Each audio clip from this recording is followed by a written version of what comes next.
Towards the end of January, last month, I was invited to massive entertainment in Malmo, Sweden. While there, we spoke about and played through some of the Division 2 Year 2 content. Now, I could quite easily spend the next 30 minutes talking about how much I love the city of Malmo and the country in general, but I'm pretty sure that's not why you're here. So over the next couple of days, I'll be releasing videos on what was shown to us and giving my feedback on what I saw and experienced. This first video, if you hadn't already guessed it by now, is going to be centered around the progression of the story, both in Episode 3 and Year 2. Once I've run through this, I'll share a few theories of my own to fill the gaps and to highlight where I think the story is going.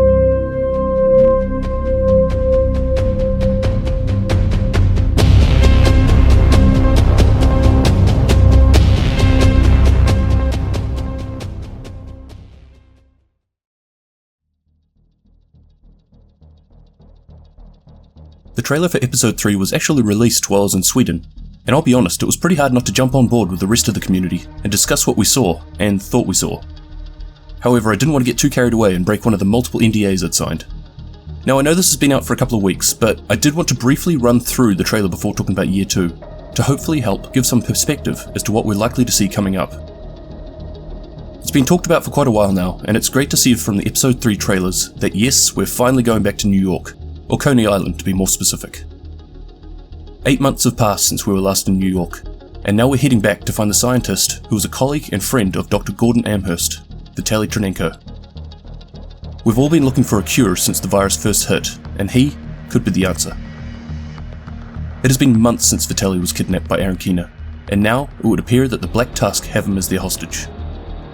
He is heavily guarded, and this could be a trap, but this could also be the only opportunity that we get, and the Division has to throw all caution into the wind and act immediately.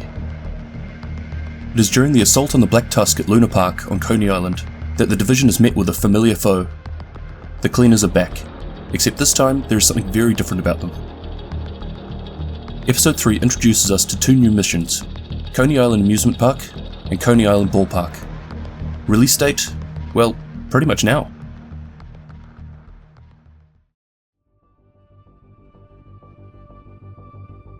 Following on from the missions in Episode 3, we're introduced to the Year 2 content. 8 months after the events of New York City, we're returning to New York. The good news, we're not just here for a couple of missions. In fact, we're actually going to be given a whole new open world that will be a representation of Lower Manhattan, the area just under the location of where Division 1 took place. The snow has melted away, but a recent hurricane has devastated the landscape. Year 2 is continuing the narrative side of the game, which obviously I'm quite happy about.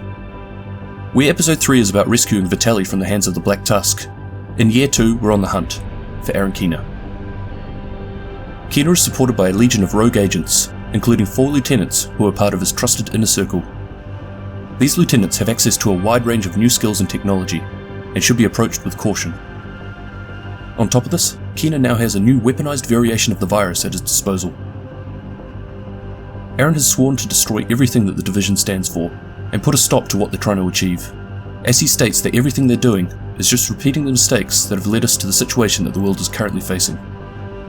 He goes on to inform that what has been happening is bigger than any one of us.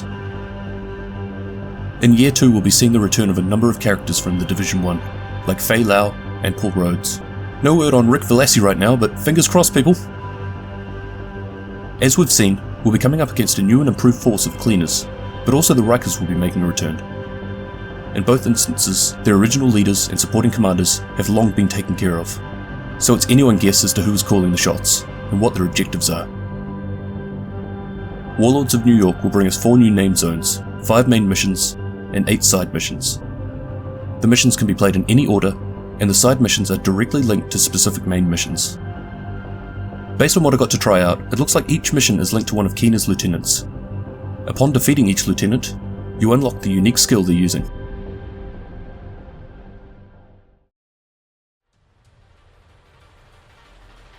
These sort of media events can almost be a little painful at times. They give you just enough information to spark interest, and right as you're really starting to get into it, the information stops, leaving you hanging, wanting more. Obviously that's the whole idea, and it would be pretty lame if they were to divulge the entire story before it was even released. But because this is what I do, I'm going to speculate in an attempt to fill in some of the gaps. Let's start with the Episode 3 trailer. Here we see Division agents landing on Coney Island, at Luna Park, or Solar Park as it seems to be called in-game. He isn't named, but the man in the box is very obviously Vitaly Trinenko. We see during the fighting that the Black Tusk 2 are taken surprise by a group of cleaners that made their way into the compound. Something that isn't shown in the video is that the cleaners seem to have access to a range of new tech, like drones. It isn't clear who's been supplying them, but they certainly don't seem to be working alongside the Black Tusk. In the final scene, we see an agent walking away from a more senior looking Black Tusk member. It doesn't look super red, but it does look to be representing a rogue agent. And if this is the case, it's highly likely to be Aaron Keener, with the Black Tusk officer potentially being the leader of the Black Tusk Specialist Unit, Barden Schaefer. But it could easily be one of the other remaining Black Tusk officers, like Elijah Sumner or Jack Bonney. However, it's entirely possible that these two people are Ike Ronson and Mantis from the Broken Dawn book, but I find this less likely, as these are completely unknown in the game, so they'd have to introduce a lot more story to explain who these people are. And given the build up to episode 3 over the last few months, revolving around Aaron Keener, I see this as being the more likely scenario. So with that in mind, the questions I have from this are, why did Aaron Keener hand over his biggest trump card, Vitaly Trinenko? And who is leading the Cleaners and Rikers, and how did they get their hands on this new tech? Firstly, let's look at the Cleaners and Rikers. I feel like we're dealing with another hyena situation here. They've been supplied with weapons and gadgets from an anonymous source, this source being the Black Tusk.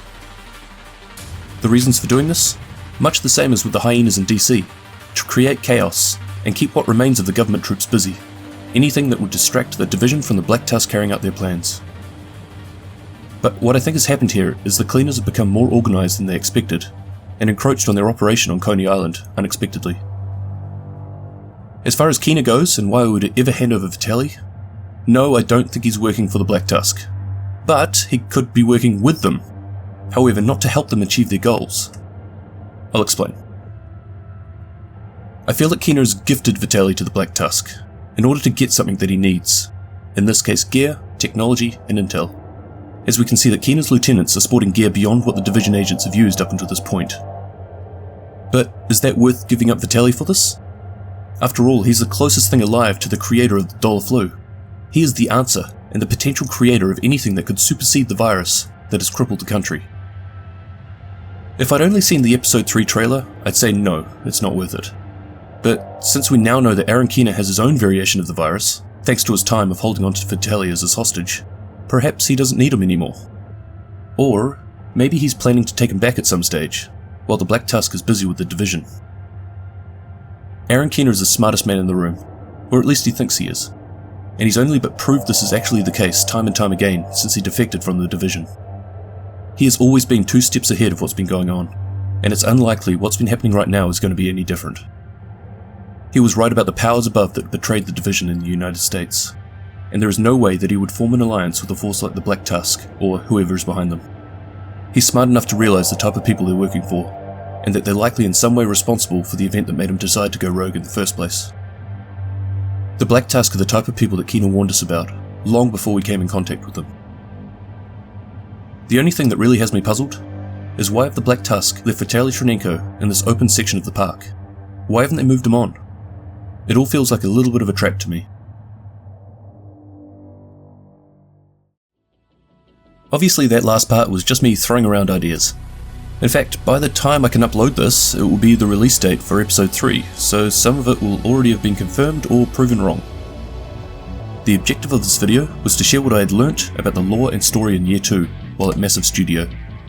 I'm pretty stoked with the narrative continuing this way, but if you'd like to see what we were told and how I feel about the upcoming improvements in in-game content, I'll have another video coming out in the next day or so. I must thank Ubisoft ANZ and the Massive team for looking after me while I was over there. 2 things I learned. 1. Yannick's beard is even more beautiful in person. I'd love to know how he maintains that beast. And 2. I'm starting to believe that Hamish is a myth. I've spent 2 full days at Massive in the last 12 months, and I'm a behemoth of a man. I can't be missed. I'm thinking that he's just an elaborate, made-up character to be the face of the state of the game and the division in general, possibly using some sort of projection technology developed by Skeltech. I don't know, I'm totally just starting rumours about Hamish being some sort of AI now. Next time, dude, stop hiding from me. Anyway, I hope you guys found this interesting, and I'll catch you in the next one. Cheers!